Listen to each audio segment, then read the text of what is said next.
السلام عليكم ورحمة الله وبركاته. الالتهاب الرئوي المصاحب لكورونا وأعراضه وكيفية التفرقة بينه وبين الالتهاب العادي. يعد الالتهاب الرئوي من أحد المضاعفات الشائعة للإصابة بفيروس كورونا، كما أنه يمثل مؤشرا لدى تحول معركة الفيروس من خفيفة إلى شديدة، وهو عرض مماثل لعدوى قد تصيب الرئتين تسببها الفيروسات والبكتيريا والفطريات. ونبرز كيفية التعرف على المصاب بالتهاب رئوي ناتج عن كورونا عن غيره من المصابين بنفس الأعراض لأسباب فيروسية أخرى، ذلك وفقا لموقع أمريكي.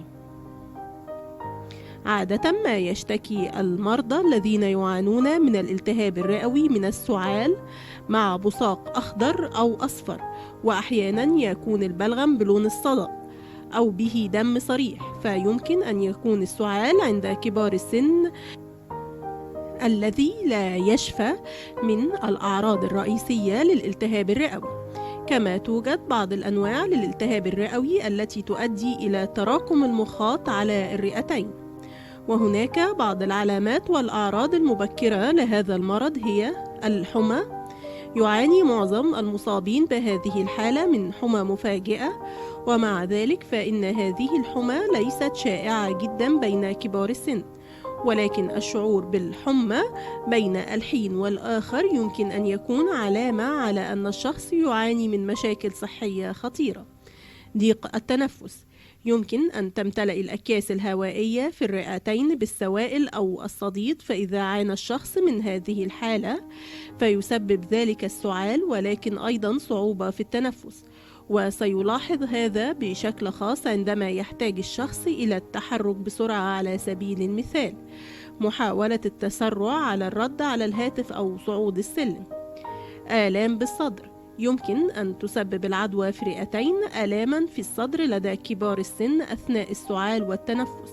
هذه الآلام مزمنة ويمكن أن يكون مؤلمة للغاية. عندما يشعر الشخص بآلام في الصدر أثناء السعال والتنفس يجب عليه استشارة الطبيب وفحص نفسه. مضاعفات خطيرة حال ترك الحالة دون علاج.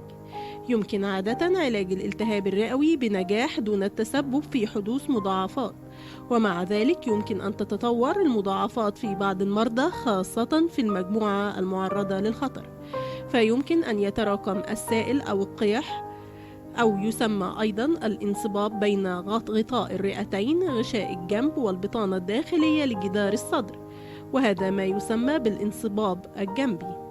وقد تكون هناك حاجة إلى أنبوب صدري أو الجراحة، وهي أقل شيوعا لتصريف السائل أو الصديد. قد يتجمع القيح في منطقة الرئة المصابة بالالتهاب الرئوي، ونادرا ما يتطلب ذلك جراحة، كما يمكن أن تنتشر البكتيريا إلى مجرى الدم والأعضاء الأخرى. ويعد ذلك من المضاعفات الخطيرة لأن العدوى يمكن أن تتسبب في انخفاض ضغط الدم بشكل خطير.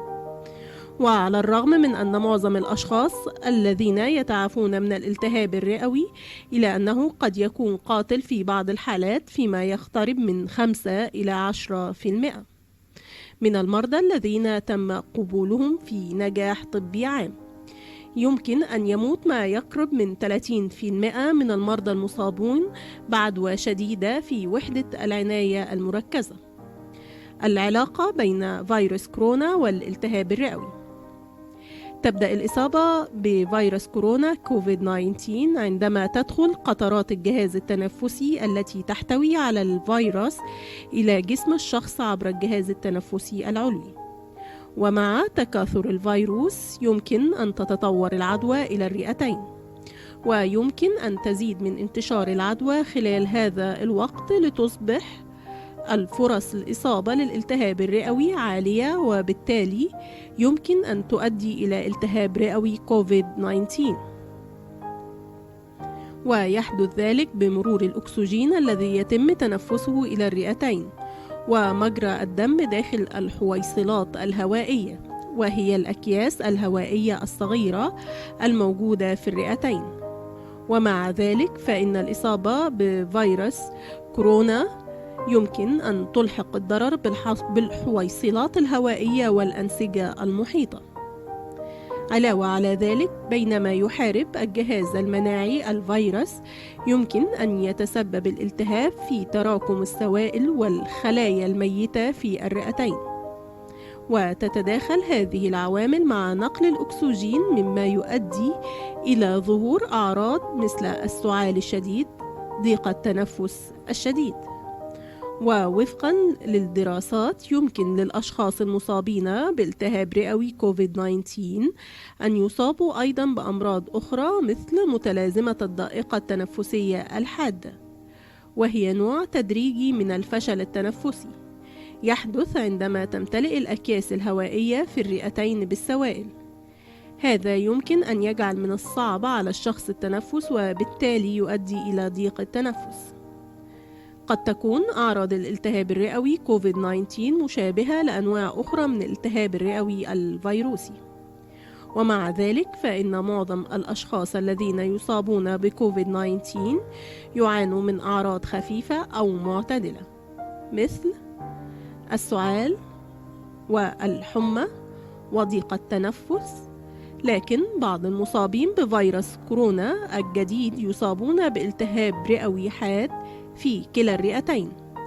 ويعد الالتهاب الرئوي كوفيد-19 مرض خطير يمكن أن يكون مميت، ووجد الباحثون أن الأشخاص المصابون بالالتهاب الرئوي كوفيد-19 كانوا أكثر عرضة للإصابة بما يلي: الالتهاب الرئوي الذي يصيب كلا الرئتين بدلا من واحدة فقط، الرئتين ذات مظهر زجاجي أرضي مميز عن طريق الأشعة المقطعية، شذوذ في بعض الفحوصات المخبرية وخاصة تلك التي تقيم وظائف الكبد. من هم المعرضون لخطر الإصابة بالتهاب كوفيد-19 الرئوي؟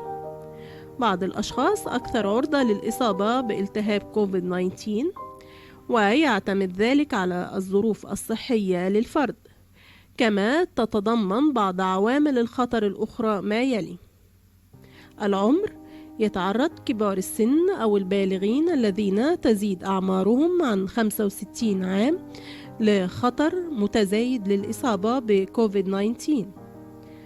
المضاعفات الصحية الكامنة، يكون الفرد الذي يعاني من مضاعفات صحية أخرى مثل الربو والسكري وأمراض الكبد والسمنة وأمراض الكلى أكثر عرضة للإصابة بكوفيد-19.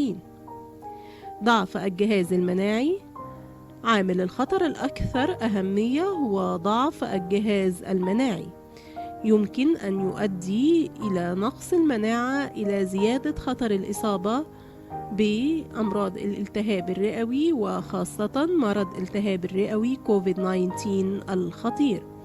شكرا ودمتم بصحة وعافية.